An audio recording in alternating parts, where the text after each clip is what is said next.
Yo, so I heard that people like videos where they like talk about themselves um, for some weird fucking reason. Like, who cares? But I thought I'd share kind of my spiritual journey in life, um, starting in like maybe my teens or whatever. But just to kind of give an overview of where I've been, what I've seen as far as spiritual paths go, and my history with that. Actually, I began as an atheist. Um, I would say a good number of teenagers, especially ones who grew up maybe in a religious home, tend to rebel or grow a sense of resentment toward religion, depending on the degree of the enforcement of belief in the household. My parents didn't, in particular, raise me religiously. Um, there was obviously spirituality in the home, but it wasn't ever, you know, we weren't made to go to church or read the Bible or anything like that.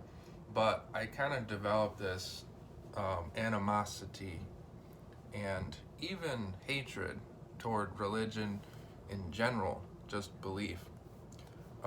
And I was a real big nerd. Like I'd write journals about how religion was so stupid and like God was stupid and the churches were stupid. And so, I was like one of those aggravated, angry, atheistic teenagers.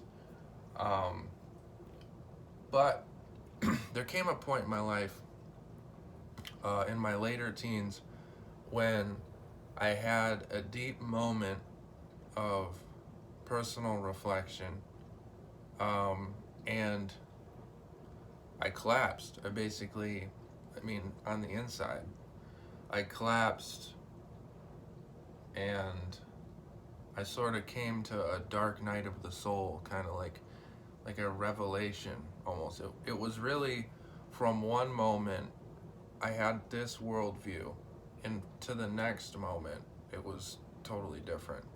Um, it was really one of those like perspective shifting events. So I finally came to the conclusion that there was a higher power, that was God, the nature of which I didn't know.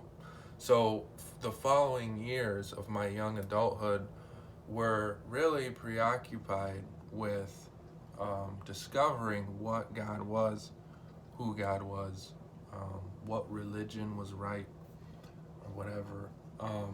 At first, I began very basically with different churches. I literally just Googled stuff and researched it. I looked into a local evangelical church, a Wesleyan church. Um, I looked into Catholicism, which was in the background of my extended family, a lot of Catholicism. Um, and actually, when I was in fourth grade, I actually went to a Catholic school.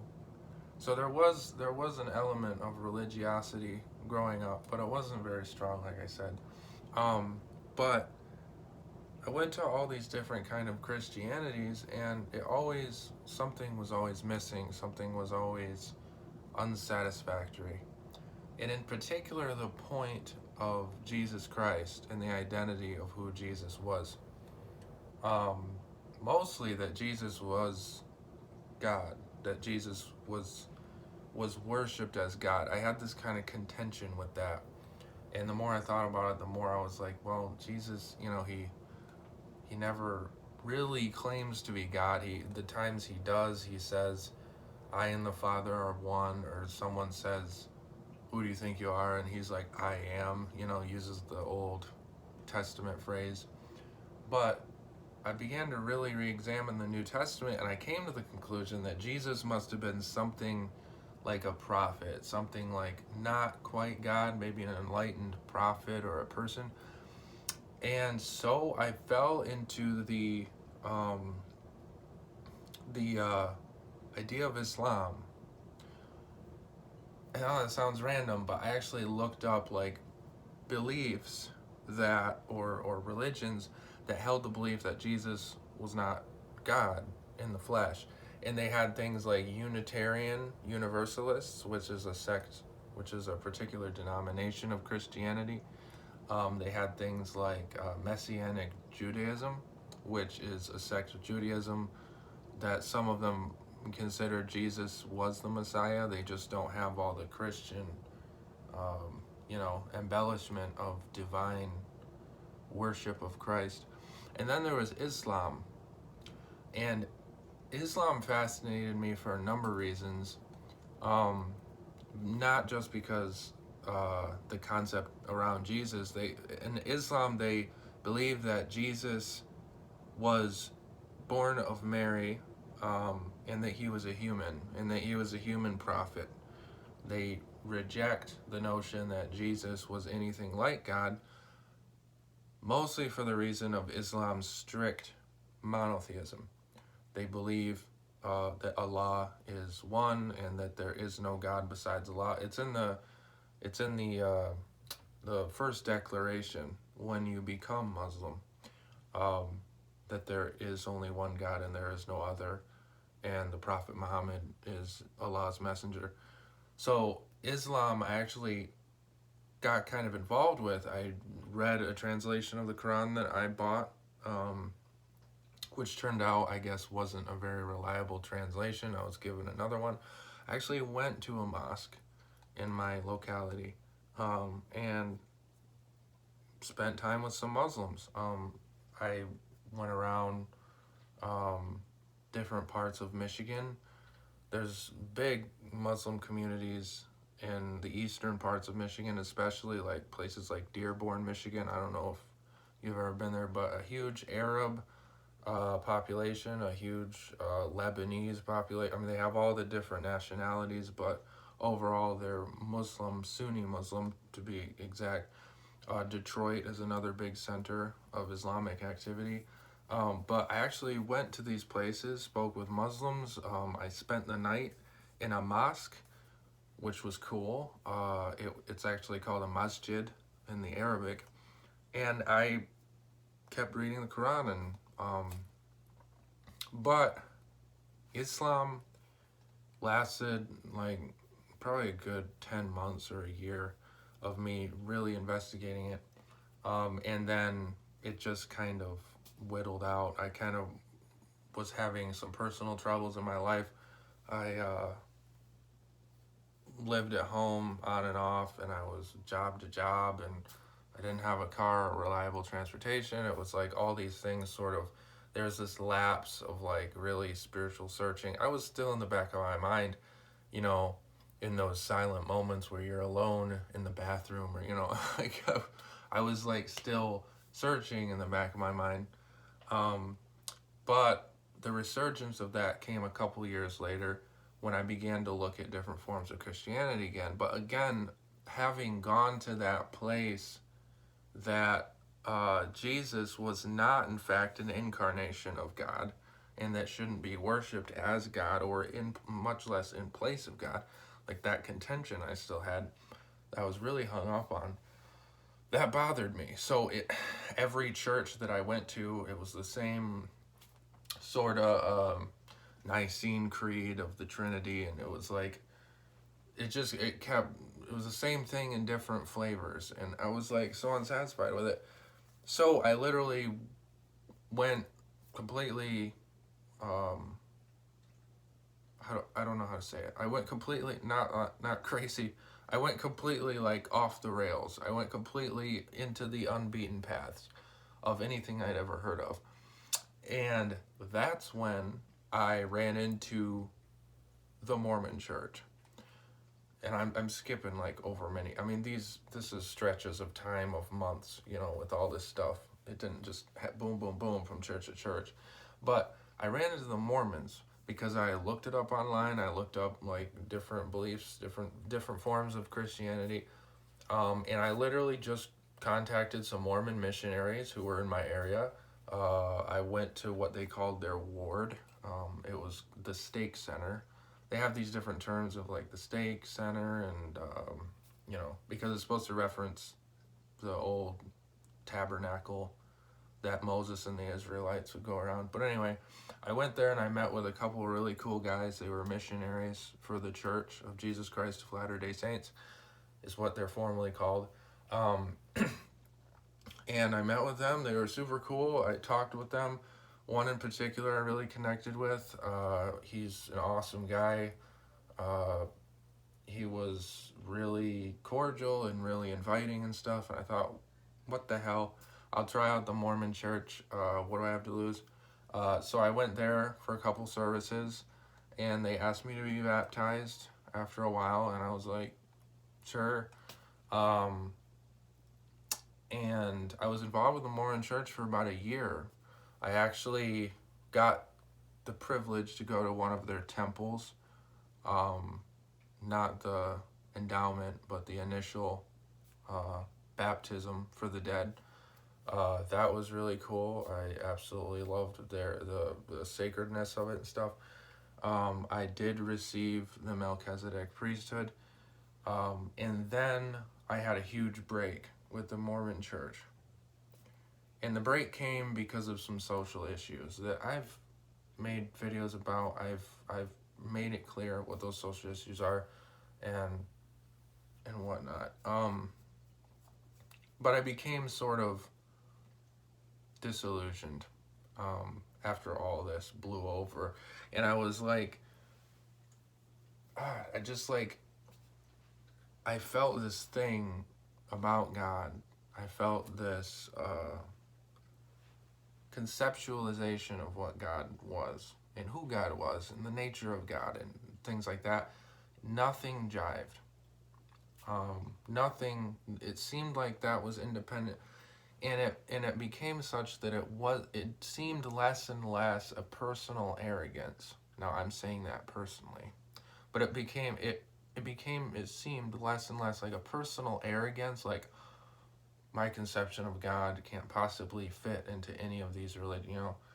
But honestly, that's just how I felt. It was just like everything just didn't fit. Everything was like there was a problem here, like with the Mormon church. It was like Joseph Smith being a prophet, you know, wasn't that problematic to me. There were problems with it, like historically. The Book of Mormon claims to be a historical thing, and there's tons of reasons that it's not. Explicit reasons it's not.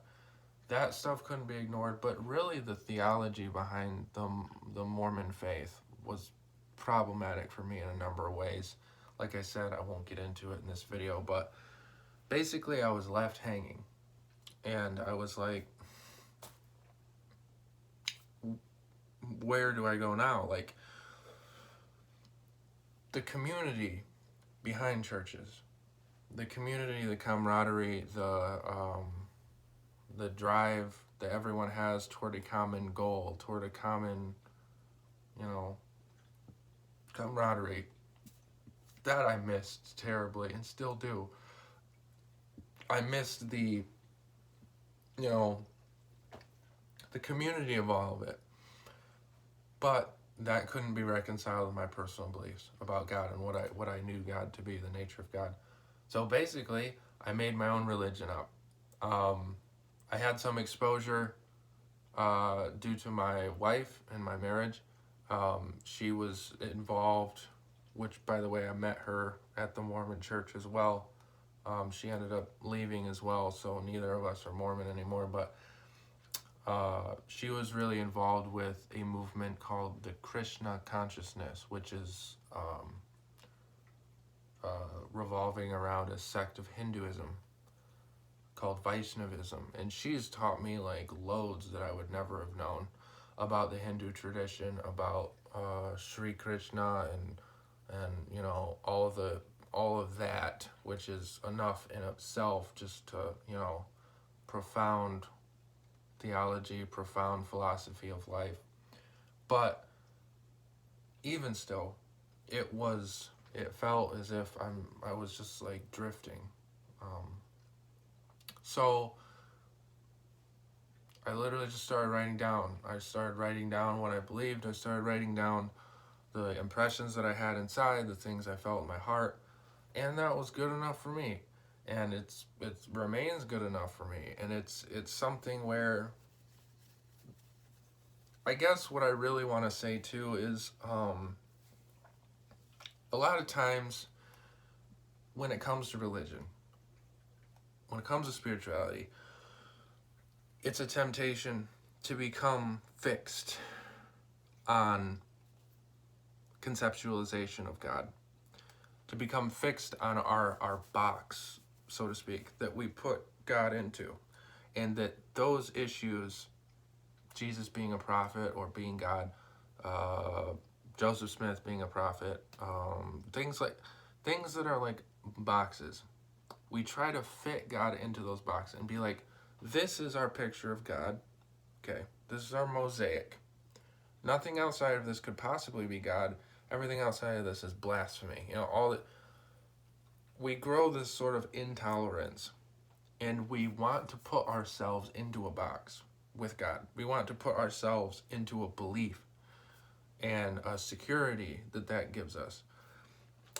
But really, to tell you the honest truth, when I relinquished the box, when I allowed myself to feel the true presence of the holiness of the God, when I allowed myself to feel that way, there was a fundamental liberation, is a way I could put it, a fundamental liberation inside, which labels, institutions, books, prophets, all this stuff, these identity markers that we make, didn't matter anymore. It wasn't about that, and that stuff became secondary, and what really becomes primary for me now is things that form the blood of religion, things that form the meat and taters, so to speak, of religion. And things like labels or questions like, was Jesus really God? It's hard to come from this place and answer that, because it's like,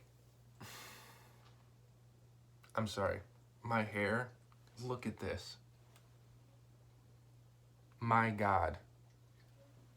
I'm not even going to get into it.